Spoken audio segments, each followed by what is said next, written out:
ils ont rejeté leurs règles des nazis. Parce que même si l'administration changeait, la persécution ne cesserait que si le système changeait. Ici même aujourd'hui, il entrera en politique depuis les années 60 et changera le système.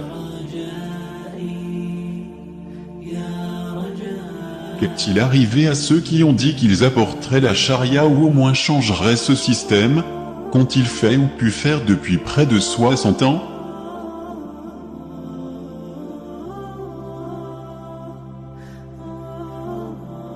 Seules les administrations ont changé, les administrateurs ont changé, mais ils ne pouvaient certainement pas toucher au système.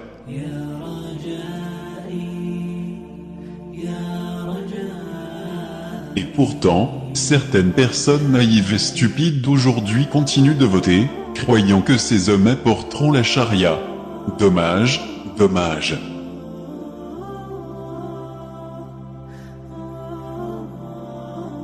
Le messager d'Allah, sallallahu alayhi wa sallam, a dû migrer de la Mecque, où il est né et a grandi, et s'est battu avec ses dirigeants.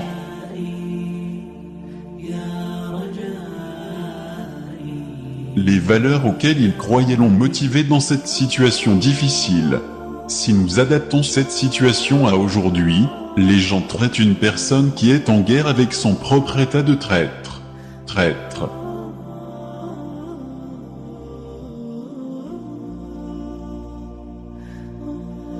Cependant, le messager d'Allah sallallahu alayhi wa sallam combattu contre son propre état. Est-il devenu un traître?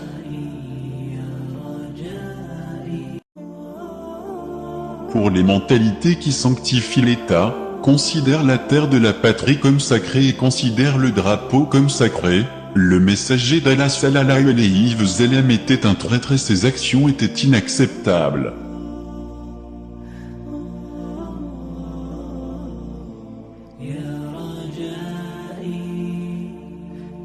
Parce qu'il s'est rebellé contre son propre État et a causé des conflits. Il a divisé la société en deux.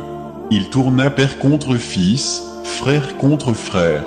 Il a apporté quelque chose qui criait qu'il s'agissait d'une urgence qui devait être détruite et manipulée immédiatement par les systèmes Taguti, qui avaient peur de leur désordre.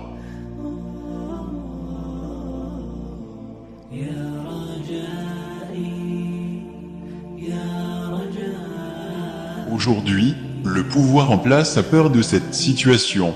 Ils ont peur que les habitants de Tawi, qui adhèrent au Coran et à la Sunna, volent leur système de mécréance. Ils travaillent jour et nuit pour lui, posant des pièges et faisant des plans.